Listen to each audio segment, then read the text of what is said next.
وفاقی وزیر علی زیدی اسلام آباد میں اس وقت پریس کانفرنس کر رہے ہیں۔ بڑا نگلیکٹڈ رہا ہے پاکستان میں کہ جی وہ پورٹس ہے، بس مال آ رہا ہے، مال جا رہا ہے، چل رہا ہے، اور جو بلو اکانومی کانسیپٹس ہیں ان کے اوپر جو گلوبلی اب لوگ جس کے اوپر بات کرتے ہیں اس کے اوپر کوئی زیادہ خاص توجہ دی نہیں گئی۔ پرائم منسٹر صاحب نے یہ جو سال ہے 2020، اس سال کو شروع میں the year of blue economy declare کیا تھا، لیکن کیونکہ کووڈ آ گیا تو ہم وہ اس کا ایک آفیشیل لانچ نہیں کر سکے، لیکن ہم نے اپنا کام جاری رکھا۔ یہ جو میری ٹائم سیکٹر ہے اور یہ جو میری ٹائم منسٹری ہے، یہ انٹرسٹنگلی بہت ساری اور منسٹری سے ڈائریکٹلی ریلیٹڈ ہے، اور جیسے کہ منسٹری آف انڈسٹریز ہو گئی، کیونکہ انڈسٹریز لگتی پورٹس کے اوپر ہیں، جیسے port Qasim is an industrial port, دنیا بھر میں آپ دیکھتے ہیں انڈسٹری پورٹ کے ساتھ لگتی ہے، تو منسٹری آف انڈسٹریز سے ریلیٹڈ قریب ہے۔ منسٹری آف پیٹرولیم سے ریلیٹڈ ہے، بیکاز جتنا بھی پیٹرولیم ہائیڈرو کاربن آتا ہے پاکستان میں، چاہے وہ LNG ہو، چاہے فرنس آئل ہو، چاہے مو گیس، جو بھی پیٹرول تیل آتا ہے وہ سارا پورٹس پہ آتا ہے، تو وہ بھی لاجسٹکس ہم کو ساری مینیج کرنی پڑتی ہیں۔ اور FBR سے بھی ریلیٹڈ ہوتی ہے، کیونکہ کسٹمز 95% آپ کی جو ٹریڈ ہے پاکستان کی وہ ان بندرگاہوں سے ہوتی ہے، تو کسٹمز کی بھی وہاں ہر جگہ ڈیسک ہوتی ہے، اور زیادہ سے زیادہ کلیکشن جو کسٹمز کرتی ہے وہ کرتی ہے ہمارے پورٹ سے۔ اور سب سے زیادہ ضروری جو ہے ان سب میں وہ ہے ministry of commerce. Ministry of commerce اس لیے کیونکہ منسٹری آف کامرس جو اکانومی کی ڈائریکشن ہے کسی بھی ملک کی، وہ کامرس نے سیٹ کرنی ہوتی ہے، کیونکہ کامرس یہ ڈیسائیڈ کرتی ہے کہ کس چیز کو کی برآمدات بڑھانی ہے، کس چیز کی امپورٹ یا ایکسپورٹ میں کیسا رکھنا ہے، ڈیوٹی سٹرکچر کیا ہے۔ تو میں سب سے پہلے تو بیفور آئی اناؤنس کرنے سے پہلے کہ جو ہماری نئی شپنگ پالیسی ہے اس میں جو خاص چیزیں ہیں اور ہسٹوریکل چیزیں ہیں، میں بہت ہمبل ہوں اور بہت شکر گزار ہوں رزاق داؤد صاحب کا، کہ رزاق داؤد صاحب نے اس پالیسی کو پائے تکمیل تک پہنچانے میں، اس پالیسی کی فریم ورک کو فائنل کرنے میں ہماری حد سے زیادہ مدد کی ہے، اور ان کی جو ایکسپرٹیز ہیں کامرس میں اور بزنس میں، اس سے ہمیں بہت بڑا ایڈوانٹیج ملا ہے، اور انہوں نے ہمیں بہت ساری ایسی ٹپس دیں، اسٹریٹجک ٹپس دیں، جس کی وجہ سے یہ پالیسی کو ہم فریم کر سکیں۔ تو رزاق صاحب thank you very much once again. اور ہماری بہت ریگولر میٹنگز ہوتی ہیں، اور جو آگے بھی گوادر کا بھی جو ایک پلان بنا ہے بڑا، صبح بھی انفیکٹ ہماری میٹنگ ہوئی کہ گوادر، کیونکہ وہ گوادر پورٹ سٹی ہے، گوادر از اے پورٹ سٹی، جیسے کراچی ایک پورٹ سٹی تھا، جیسے دنیا میں بڑی بڑی پورٹ سٹیز ہوتی ہیں، تو وہ اصل میں پورٹس چلاتی ہیں شہر۔ ہمارے یہاں یہ کانسیپٹ تھا کہ شہر پورٹ چلا رہے تھے۔ دنیا بھر میں اگر آپ دیکھیں جو بڑے بڑے پورٹس ہیں ان کا شہر کی ڈیولپمنٹ میں بہت بڑا حصہ ہوتا ہے۔ آپ دبئی دیکھ لیں، یہ بالکل کنٹمپریری ہمارے سامنے پچھلے 20-25 سال میں دبئی کھڑا ہو گیا، اس سے بھی کم میں۔ جب جبل علی پورٹ بنا تھا تو اس کو وائٹ ایلیفنٹ کہا جاتا تھا، لیکن اصل میں وہ جبل علی پورٹ ٹرانزٹ پورٹ بنا، پھر وہاں انڈسٹری لگنا شروع ہوئی، اور وہ پھر پوری جو بیلٹ ہے، even the real estate belt, جو جیسے نخیل نے پام بنایا اور وہی مار نے مرینا بنایا، وہ سارا جو دبئی آپ دیکھتے ہیں اس میں پورٹ کا بہت بڑا رول رہا ہے، بیکاز وہ ریئل اسٹیٹ پورٹ کی تھی، اور بہت انہوں نے ساتھ سے انویسٹمنٹ کرتے گئے۔ میں جی ذرا شپنگ پالیسی کے بارے میں آپ کو بریف کر دوں۔ جب 1972 میں نیشنلائزیشن ہوئی پاکستان کی ساری انڈسٹریز کی، تو اس میں شپنگ انڈسٹری بھی نیشنلائز ہو گئی۔ جو پاکستان جب بنا تو پاکستان کے پاس جہاز نہیں تھا، جب جہاز نہیں تھا تو قائد محمد علی جناح نے، میں ایک آپ کو تاریخی پس منظر دے رہا ہوں، ایک بڑے مشہور تھے بزنس مین بھی تھے ازیشر کاوزی صاحب، ان کے والد کو فون کر کے کہا کہ جی ہمیں جہاز ہونے چاہیے۔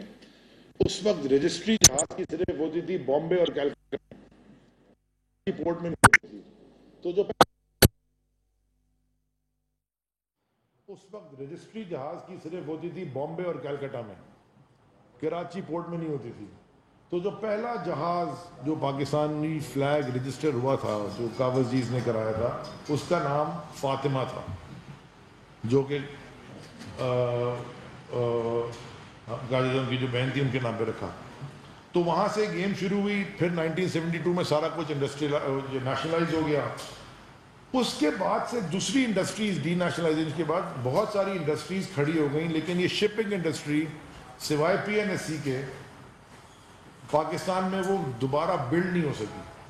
اور جو بھی پاکستانی جہاز اون کرتے تھے یا آج بھی جو پاکستانی جہاز اون کرتے ہیں وہ پاکستان میں رجسٹر نہیں کراتے, مانے وہ پاکستان فلیگ کیریئر نہیں ہوتے. بزنس مین پاکستانی ضرور ہوتے ہیں, نیشنلٹی بھی پاکستانی کی ہوتی ہے, لیکن وہ بزنس دبئی میں رجسٹر ہوا ہوتا ہے اور جہاز ان کے پیناما میں یا BVI میں ادھر ادھر رجسٹر ہوتے ہیں, کیونکہ وہ فلیگ آف کنوینئنس کہلاتا تھا.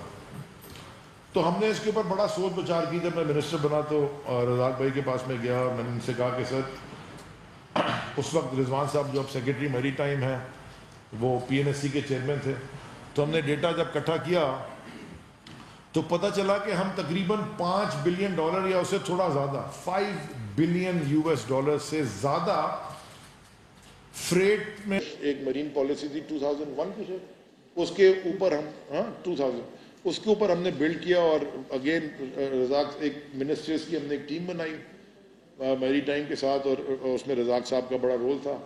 تو ہم نے سارا ڈیٹا اینالائز کر کے اس میں کچھ امینڈمنٹس کی. وہ امینڈمنٹس کیا تھیں کہ 2030 تک, یہ بڑی امپورٹنٹ میں آپ سے بات کرنے لگا ہوں کیونکہ یہ پرائیویٹ سیکٹر کو ہم اب لانا چاہتے ہیں اس بزنس میں, شپنگ بزنس میں, بیکاز گلوبلی پروٹیکٹ کیا جاتا ہے, ملک پروٹیکٹ کرتے ہیں ان کی شپنگ لائنز کو, جیسے کاسکو, APL, یہ ساری بڑی بڑی شپنگ لائنز ہیں. اسٹیٹ اونڈ نہیں ہے لیکن اسٹیٹ کی پروٹیکشن میں کام کرتی ہیں. یہ بڑی چائنا کی کاسکو ہے, APL امریکن پریزیڈنٹ لائن ہے, جو بھی بڑی بڑی لائنز ہیں, مرسک نیدرلینڈس کی. تو ہم نے اس میں جو چیزیں چینج کی میں آپ کو بتانا چاہتا ہوں. نمبر 1, 2030 تک 2030 ٹل دا ایئر 2030 جو بھی پاکستان کی شپنگ کمپنی رجسٹر پاکستان میں کرے اور پاکستان میں جہاز لا کے پاکستان کا فلیگ کیریئر بنے, مانے جہاز پاکستان میں رجسٹر ہوگا, اس کی جو نمبر پلیٹ ہوگی وہ پاکستانی لگی ہوگی, اس کو 2030 تک جہاز کے اوپر کوئی کسٹمز ڈیوٹی نہیں ہوگی. آج بھی نہیں ہے نا, کیونکہ جہاز آ ہی نہیں رہا. تو کوئی اس ناٹ کہ ہم کوئی اسٹیٹ سے کوئی چیز لے رہے ہیں, کبھی بھی کوئی جہاز آ تو رہا نہیں ہے تو کسٹم ڈیوٹی تو ویسے بھی کلیکٹ نہیں ہو رہی. تو لیکن ہم کو انسینٹیوائز کرنے کے لیے کوئی کسٹم ڈیوٹی نہیں ہوگی, نمبر 1. دوسری چیز, اس کے اندر اس جہاز کی انکم پہ کوئی ٹیکس نہیں ہوگا, انکم ٹیکس ایگزمپشن ہے اس پہ, اور جہاز پہ سیلز ٹیکس ایگزمپشن بھی ہے. اور جو تیسری سب سے امپورٹنٹ چیز ہے, چوتھی سب سے امپورٹنٹ چیز ہے, وہ ہے فرسٹ برتھنگ رائٹ. اس کا کیا مطلب ہوتا ہے عام زبان میں, کہ جب جہاز آتے ہیں, سمجھے 3 جہاز آ گئے اور تینوں میں پام آئل ہے, تو کون سا جہاز پہلے لگے گا؟ بائی دا وے یہ بھی ایک کرپشن کی بڑی داستان رہی ہے, کیونکہ اوپر پورٹ کے اوپر جو ایک آدمی ڈیسائیڈ کرتا تھا کون سا جہاز لگے گا, وہ پہلے ڈیل کر لیتا تھا کہ آپ کا جہاز لگانے کے لیے یہ ہماری ڈیل ہونی ہے. وہ ہم نے اب ختم کر دیا. تو ہوتا یہ ہے کہ جو جہاز پہلے لگ جاتا ہے اس کا ڈیمیج جو کم ہوتا ہے. جو جہاز پانی میں کھڑا انتظار کر ہوتا ہے وہ $15,000 سے لے کے $50,000 سے بھی زیادہ, ڈپینڈنگ آن دا ویسل کے سائز پر, کارگو پہ اور فریٹ پہ, وہ پر ڈے کا ڈیمیج اس کو لگ رہا ہوتا ہے. میں بات کر رہا ہوں جو ڈیمیج لگتا ہے جب جہاز اگر آ جائے. جی نہیں, کارگو تو جو ڈیوٹی ہوگی وہ تو لگے گی نا. میں سوال کے جواب دے دوں گا, میں ختم کر دوں اس کے بعد سر. تو وہ برتھنگ جو ہم نے اب یہ کیا ہے کہ پاکستانی فلیگ کیریئر جو ویسل ہوگا اس کو پاکستان کے پورٹس پہ فرسٹ برتھنگ رائٹ ہوگا. اس کا مطلب یہ کہ ایک جہاز آ گیا جس کا فورن فلیگ ہے اور ایک آ گیا وہی کارگو لے کے جس کا پاکستانی فلیگ ہے, تو پاکستان فلیگ والے کو ہم پہلے برتھنگ رائٹ دیں گے. ہم انسینٹیوائز ہی کرنا چاہتے ہیں, اور یہ دوسرے ممالک میں بھی ہوتا ہے. جتنے بھی ممالک اگر آپ پڑھیں وہ سارا, یہ ڈیلوائٹ کی ایک پوری ہم نے اسٹڈی کروائی ہے, اس میں سارا ڈیٹیل ہے, وہ بھی ہم کر دیں گے پبلک اپنی ویب سائٹ پہ. تو وہ سارے کے سارے دنیا میں ممالک ہوتا ہے. اور جو آخری بڑی اچھی چیز تھی وہ یہ تھی کہ ایک چیز ہوتی ہے گروس ٹنیج GRT جسے کہتے ہیں گروس ٹنیج ٹیکس. وہ PNSE $1 پر ٹن دیتی ہے. یعنی کہ اگر PNSE کے سارے جہاز کا ٹنیج آپ ایڈ کر لیں تو وہ 8.5 لاکھ تقریباً بنتا ہے GRT. تو وہ $1 پر ٹن ہوتا ہے. جو پرائیویٹ سیکٹر کو ہم انسینٹیوائز کرنے کے لیے ہم نے اس کو 75 سینٹ 25% کم رکھا ہے. اس سے جو یہ انسینٹیوز ہم نے اس لیے دیے کہ سب سے پہلے جو بڑا کام ہوگا کہ وہ جو ہماری جو پریشر ہے فورن کرنسی پہ وہ کم پڑے. کیونکہ ان سب انسینٹیوز کے بعد صرف ایک کنڈیشن ہے کہ وہ جو فریٹ چارج کریں گے وہ روپے میں چارج کریں گے, وہ فورن کرنسی میں چارج نہیں کریں گے. جیسے PNSE اگر PSO کا تیل لے کے آتی ہے تو جو فریٹ PSO کر دیتا ہے اگر وہ FOB خریدتی ہے وہ روپے میں چارج کرتی ہے, ڈالر میں نہیں کرتی. تو جتنے بھی پرائیویٹ انٹرپرائز آنا چاہتی ہیں وہ فریٹ صرف روپے میں چارج کریں گے, فورن کرنسی میں نہیں. جو ہسٹورک جو بات ہوئی ہے یہ چیزیں پہلے بھی ہوتی نہیں لیکن اس کے باوجود یہ انڈسٹری پک اپ نہیں کی.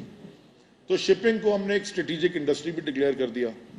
لیکن جو تاریخی چیز یہ ہوئی ہے کہ ایک چیز ہوتی ہے ایکسپورٹرز کو ملتی ہے LTFF long term finance facility, کیونکہ وہ آپ کے لیے ڈالر لے کے آ رہے ہوتے ہیں باہر سے. ان کو 3% پہ اسٹیٹ بینک 3% کے مارکیٹ پہ اسٹیٹ بینک ان کو قرضہ دیتی ہے. بینکس دیتے ہیں, بینک کا اسپریڈ ہوتا ہے, ایک آدھ پر 4% میں مل جاتا ہے, بٹ 3% اسٹیٹ بینک کی سیلنگ ہے. تو ہم نے آج سے کوئی 3 مہینے پہلے اسٹیٹ بینک سے بات کرنا شروع کی اور ہم نے اسٹیٹ بینک کو کہا کہ دیکھیے ڈالر جو لے کے آ رہا ہے اس کو آپ یہ دے رہے ہیں لانگ ٹرم فائنانس فیسلٹی, تو جو ڈالر اگر ہم بچانے ہیں ملک میں آپ اس کو بھی فیسلٹی دے دیں, بیکاز اینڈ ریزلٹ تو ایک ہی ہے نا, ڈالر یہاں جمع ہو رہا ہے, ہمارا فورن ریزرو بڑھ رہا ہے, اس پہ برڈن کم ہو رہا ہے. تو آفٹر اے لاٹ آف آگے پیچھے اسٹیٹ بینک کے ساتھ نیگوسیشن اور جو بھی ٹرمز اینڈ کنڈیشنز طے کرنے کے بعد یہ تاریخ کی بات یہ ہوئی ہے کہ پاکستان میں, اینڈ اگین میں شکریہ ادا کرنا چاہوں گا رزاق داؤد کا, کیونکہ اصل میں یہ آئیڈیا ان کے پاس سے آیا تھا اور انہوں نے ہمیں ایک ہنٹ دی اور ہم نے اس کے اوپر کام کیا.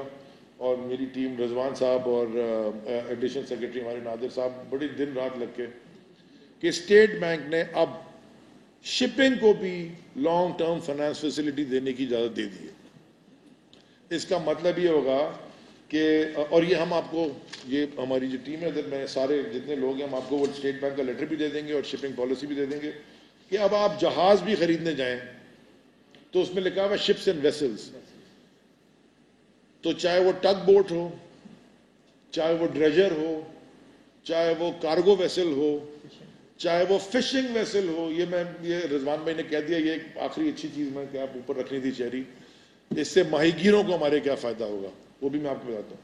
اس جتنی بھی ویسلز ہیں یہ ان کو صرف 3% کے اوپر they can borrow money. Of course they have to go, بینکوں کے پاس جائیں گے اور کہیں گے یہ اسٹیٹ بینک کی فیسلٹی ہے. اس کا SRO اسٹیٹ بینک نے ہمیں ایشو کر دیا, یہ ہم آپ کو بھی شیئر کر دیں گے.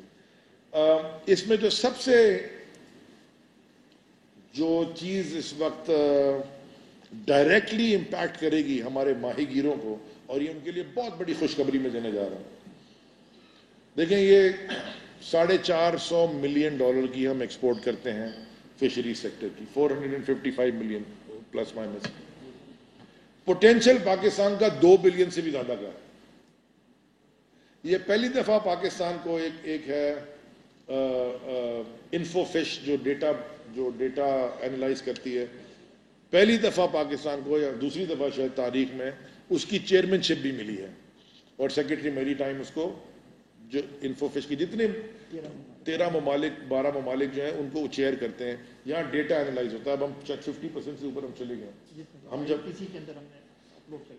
IOTC ہے انڈین اوشن ٹونا کمیشن, کیونکہ پاکستان میں ٹونا بڑا ہے, یہاں سے ٹونا بڑا اسمگل ہو جاتا ہے بار بار.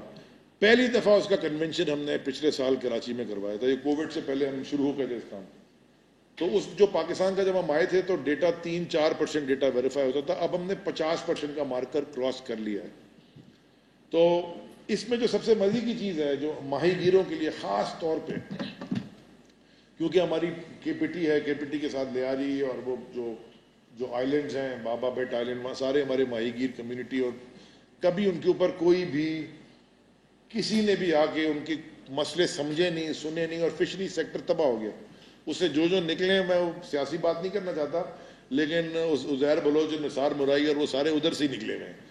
وہ سارے فشریز 18ویں ترمیم کے بعد وہ صوبوں کے پاس چلے گی. وہ ساری یہ چیزیں بڑی مزے کی وہیں سے نکلی ہیں, اس پہ بات نہیں, لیکن میں صرف بتانا چاہتا ہوں اس سے جو سب سے بڑی چیز ہوگی وہ جو ماہی گیر سیکٹر ہے ہمارا, ان کے لیے بھی یہ فیسلٹی اویلیبل ہوگی, تو وہ اپنے آپ کو اپ گریڈ کر سکیں گے. کیونکہ اگر چائنا کا, کوریا کا, جاپان کا وہ جو فشنگ ویسل آتا ہے وہ تو فلوٹنگ, وہ تو اس لائک فلوٹنگ فیکٹری, جو مچھلی بھی پکڑتے ہیں وہیں پہ پروسیس بھی, وہ تو سارا کچھ کر دیتے ہیں. ہمارے ماہی گیروں کو یہ پوٹینشیل ابھی تک وہ نہیں کر سکے ریئلائز, لیکن اس کے بعد انشاءاللہ, اور اس کے لیے میں نے جو ہمارے D G ports and shipping صاحب ہیں, جو آفیسر ڈیسک, ان کو میں نے کہا ہے کہ آپ ایک ڈیسک بنائیں تاکہ وہ ایجوکیٹ کر سکیں ان ماہی گیروں کو کہ وہ کس طرح بینکس کو اپروچ کریں, اور ان کی ان کی پیکیجز بنا کے تاکہ وہ بینک کو اپروچ کریں. ان کو پتہ تو ہو نا کہ بینک سے کس طرح پھر اس فیسلٹی کا فائدہ اٹھانا ہے. تو وہ D G ports and shipping انشاءاللہ with in the next month یا 6 ہفتے کے اندر وہ ایک ڈیسک تیار کر دیں گے, بندے آئیڈینٹیفائی کر دیں گے تاکہ وہ پھر بینکس کے ساتھ ان کو ہیلپ کر سکے پروسیسنگ میں. تو یہ میری نظر میں ایک بڑی ڈیولپمنٹ ہے پاکستان کی میرین سیکٹر کے لیے, میری ٹائم سیکٹر کے لیے. اور صرف آخر میں یہ بات کرنا چاہوں گا کہ آلریڈی جو بڑے بڑے امپورٹرز ہیں ان کے ساتھ میں پچھلے 1.5 سال سے بات کر رہا ہوں کہ جی شپنگ پالیسی, کیونکہ شپنگ پالیسی ہم 2019 میں ہم نے ای سی سی سے اپروو کرائی, پھر کیبنٹ سے اپروو کرائی, اور اس فائنانس بل کا حصہ بن گئی ہے, تو وہ تو کلیئر ہو گیا. تو ان کے ساتھ ڈسکشنز میں ہوتا رہا.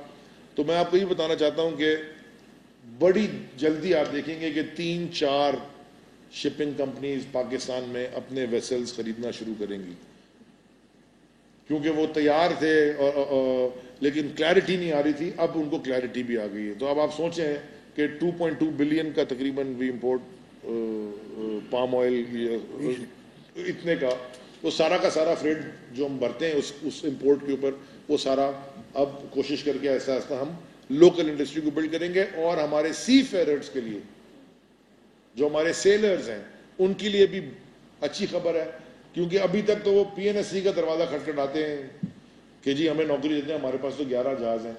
تو وہ یا پھر میننگ کمپنیز کے پاس جاتے ہیں کہ وہ کسی باہر کے ویسل میں ان کو چڑھا دے, لیکن اس میں ویزا کے ایشوز یہ وہ کافی ہے. تو جب ہماری اپنی انڈسٹری ڈیولپ ہونا شروع ہوگی, شپنگ انڈسٹری, تو ان کو بھی اس میں جاب سیکیورٹی ہوگی. اور آخری بات, ایک فگر ڈیٹا کا دے دوں, $5 بلین تو ہم فریٹ میں دیتے نا رزاق بھائی. فلپینز کے جو سی فیررز کی جو فورن ریمیٹنس ہے وہ $6 بلین اینولی کراس کر گئی ہے.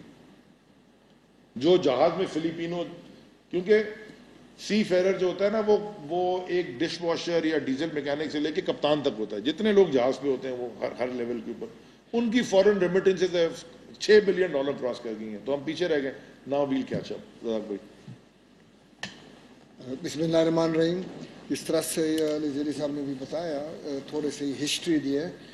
مجھے اس کا بھی دوبارہ بتانا چاہتا ہوں کہ جب نیشنلائزیشن ہوئی تھی اس وقت شپنگ انڈسٹری باقی سب کے نیشنلائز ہوئے تھے, لیکن آہستہ آہستہ جب پرائیویٹائزیشن شروع ہوئی تو سیمنٹ, کیمیکلز, باقی ساری انڈسٹریز واپس پرائیویٹ سیکٹر میں چلے گئے, اور آہستہ آہستہ اپنے سیکٹر کا اسپیڈ پر انہوں نے امپرومنٹ ہو گئی. لیکن ایک انڈسٹری بالکل پیچھے رہ گئی, وہ ہے شپنگ انڈسٹری. اور جب علی نے منسٹر بنے تو بات چیت شروع ہو گئی کہ یار یہ ہے نا, یہ ہمارے لیے بڑی خطرناک بات ہے. کیوں خطرناک بات ہے؟ کہ دیکھیں شپنگ انڈسٹری, ایک ملک کے پاس شپنگ انڈسٹری نہ ہو تو کوئی ایمرجنسی آ گئی تو کیا کریں گے؟ باہر کی شپس تو نہیں آئیں گے, تو پھر ہم لوگ کیا کریں گے؟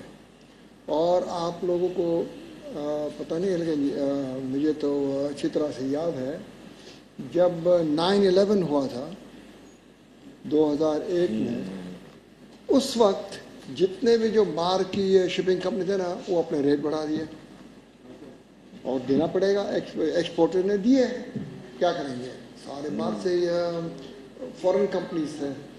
تو یہ ہے نا، یہ ایک ملک کے لیے ٹو بی ہاسٹیج یہ اچھی بات نہیں ہے. تو نہ یہ بھی پالیسی بن گئی ہے، اور انشاءاللہ ہمیں اپنی شپنگ انڈسٹری بڑھے گی. تو میں تو بہت امید رکھتا ہوں کہ انشاءاللہ ہماری شپنگ انڈسٹری امپروو ہوگی. ایک اور چیز ہے کہ شپنگ انڈسٹری اور ہمارے ٹریڈ پالیسیز بالکل انٹرٹوائنڈ ہے. جس طرح سے ابھی علی نے بتایا کہ کامرس کے ساتھ تو بالکل ٹائی ان ہوتا ہے. میں ایک چھوٹا سا ایگزامپل دوں. ہمارے پاس شپنگ انڈسٹری آ جائے، چھوٹے ویسلز، بڑے ویسلز. ہم لوگوں نے ایک اور پالیسی لے کے آ رہے ہیں. It is called transshipment policy. Pakistan میں آج تک ٹرانس شپمنٹ کی پالیسی ہے ہی نہیں. تو اس کا مطلب کیا ہوا کہ جیسے سنگاپور میں لوگوں نے بلک میں منگواتے ہیں، وہاں یہ سنگاپور میں ان لوڈ چھوٹے کنسائنمنٹس کر کے ان کی چھوٹے جہاز میں ملیشیا چلے جائیں، انڈونیشیا چلے جائیں. ہمارے پاس یہ بڑی اپرچونٹی ہے، لوگ یہاں آئے، اور ہمارے لیے دبئی ہے، ابوظہبی ہے، کویت ہے، ہمارے لیے سلالہ ہے عمان میں، ہمارے لیے باقی بھی کنٹریز ہیں. تو اس کا مطلب یہ ہوا کہ وی کین اسٹارٹ ایک becomes a Marine time economy. یہ ہمیں چاہیے. تو اس لیے یہ جو شپنگ جو شروع ہو رہا ہے. جب ایک اور بات بتاؤں کہ دسمبر 2019 میں جاپان اور کوریا گیا تھا. وہاں انہوں نے صرف ایک ہی بات کی کہ آپ لوگوں نے شپنگ کے بینیفٹ کب لے کے آؤ گے. اس لیے ہم لوگ تیار ہیں آنے کے لیے. آپ کو پتہ ہے جاپان اور Korea big fish eating countries, تو ان کے لیے تو یہ انڈسٹری تو بہت بڑی ہے، اور ان کو یہاں آنا ہے پاکستان میں. اور انشاءاللہ یہ جب لانگ ٹرم فائنینسنگ میں مل گئی ہے تو وہ پاکستان اس کے ساتھ اللہ کرے جوائنٹ وینچرز کرے اور پاکستانی شپس کے اوپر وہ چلے. اور یہ shipping is not only shipping کے ساتھ مینٹننس، شپ مینٹننس ہوتا ہے، شپ ریپیئرز بھی ہوتا ہے، اور اٹس اے ہول انڈسٹری جو ہمیشہ پورٹ کے ارد گرد ڈیولپ ہوتے ہیں. اسٹیل مل پوری چلتی ہے، شپ بالکل. سو اٹ از یہی اور جس طرح سے ہمارا انشاءاللہ ایکسپورٹس امپورٹ بڑھیں گے، اور ٹنیج گوز اپ، ہمیں شپنگ کی بہت ضرورت ہوگی. تو میں سمجھتا ہوں کہ یہ اچھی بات ہے. لیکن ایک اور چیز میں آپ کو بتا دوں کہ میں نے آپ کو شروع میں کہا کہ ہم لوگ بہت پیچھے رہ گئے، لیکن کتنا پیچھے رہ گئے. میں آپ کو تھوڑا سا ایک فگر دے دوں، اس سے آپ کو پتہ لگے گا. انڈیا میں 842 شپس، بنگلہ دیش 347، سری لنکا 40، اور پاکستان 11. بس تو کتنا پیچھے ہے. ایران میں بھی سوری سینکشنز لگے ہوئے، ان کے 100 جہاز ہیں تقریباً. سو جو سینکشنڈ کنٹری ہے ان کے اپنے 100 جہاز ہیں. لیکن ایک اور چیز ہے، میں کبھی یہ نہیں سوچتا کہ او ہو کیا ہو گیا، ابھی تو مارا گئے. نہیں، اپرچونٹی ہے، کریں گے.